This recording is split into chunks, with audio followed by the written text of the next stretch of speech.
There is enormous pressure on the USC Trojans, Lincoln Riley and company going into 2023. You say, wait a second, they just had their first season under Lincoln Riley.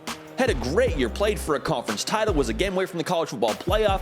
Caleb Williams takes home America's Little Bronze Trophy. I hear you, I understand that. But 2022 was a resetting the bar year for USC. The best way I could think about it is this. Your parents growing up likely always would have liked a 4.0 GPA when you were in school. Probably thought you were capable.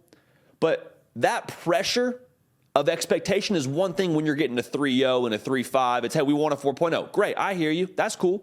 But when you get a 3.9 GPA, when you come so close in one semester, that pressure, it ramps up a little bit. And that's where USC is right now. In 2021, when they won 4 games, you're saying, we still expect a 4.0. That's still what we want from you because we've seen you do it before. We've seen you win national titles. We've seen you win the conference. We've seen great things in the LA Coliseum. So we expect that, but also we understand that, expectations can have a little bit of wiggle room at times. But now when you almost make the college football playoff, a game away, you play for the conference title. You have a generational talent in Caleb Williams. Now it's, okay, you just put up a 3.8, 3.9 GPA.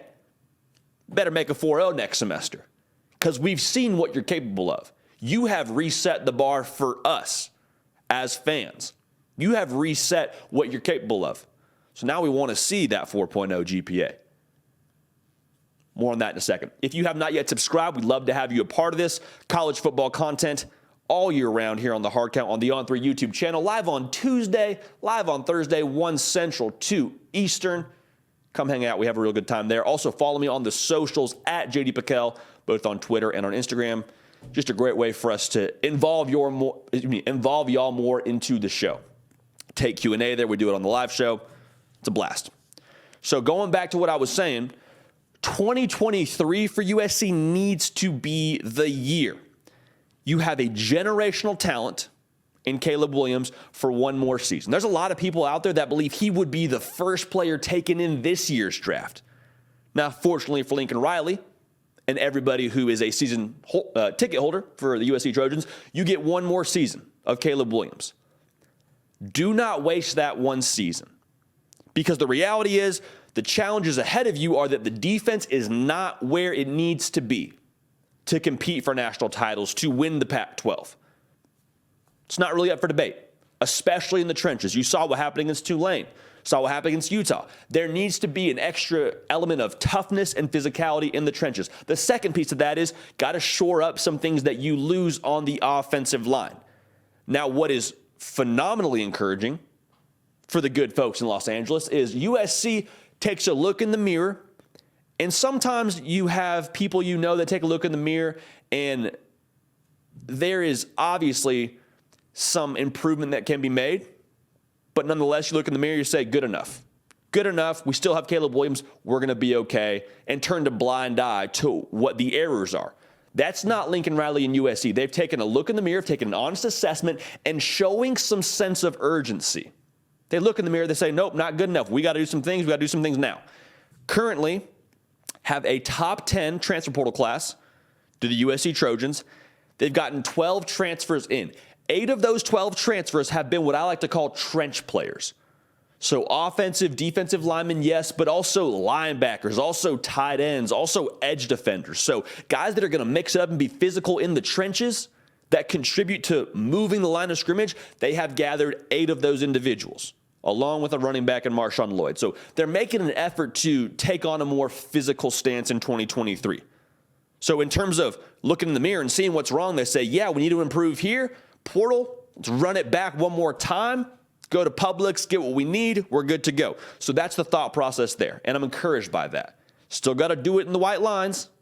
Still got to suit up between the sidelines and get after it. So that's a reality, but for USC, they're doing the right things. Here's another reason why 2023 is so important. It's not just the 2023 window of, that'd be great to get some hardware. Caleb Williams deserves to play for a national title, at the very least deserves a Pac-12 championship. Yes, that's all very true, I would say. But in terms of the momentum that this could create for USC as a program, as a program. Think about what that would mean if they're able to make the college football playoff, if they're able to win the Pac-12. Think about how we would talk about them going into 2024. We would no longer say, yeah, talented team, Lincoln Riley, fun offense, produced Heisman winners, that's great. The conversation would then change to one of the top-tier teams in college football. If they make the college football playoff and they don't win the national title, you're saying, wow, they're really close. They're really close to being something special. And if you're a recruit, depending on how 2023 goes, if you win the Pac-12 or if you play for the college football playoff or whatever, that's a new way you're looking at the USC Trojan program and saying, maybe I want to go be a part of that. And they've already, I think, revamped their national branding, but to take it a step further and to be in that top tier across the college football landscape, I think a lot of it depends on 2023.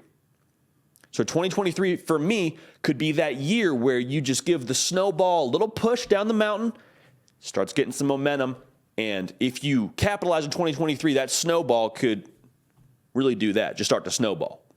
On the recruiting trail, even more in the transfer portal.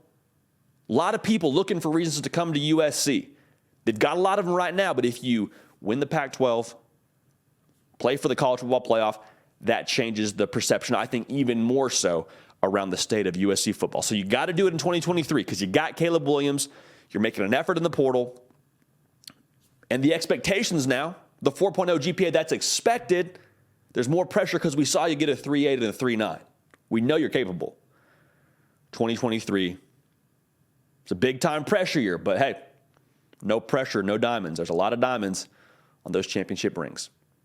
This has been The Hard Count. Nick, break, lifting heavy. This is y'all's show. Cannot stress this enough. We're live on Tuesday, live on Thursday. Come hang out 1 Central, 2 Eastern. Hit the bell if you don't want to miss it. Follow me on the socials if you don't want to miss it. At JD Piquel on Twitter and on Instagram. We appreciate y'all. We love y'all. We're going to keep the party rolling. We will see y'all next time. Hey, y'all. Thanks so much for watching. Subscribe to the channel here to make sure you don't miss an episode of The Hard Count. Also, be sure to check out other videos on the On3 YouTube channel.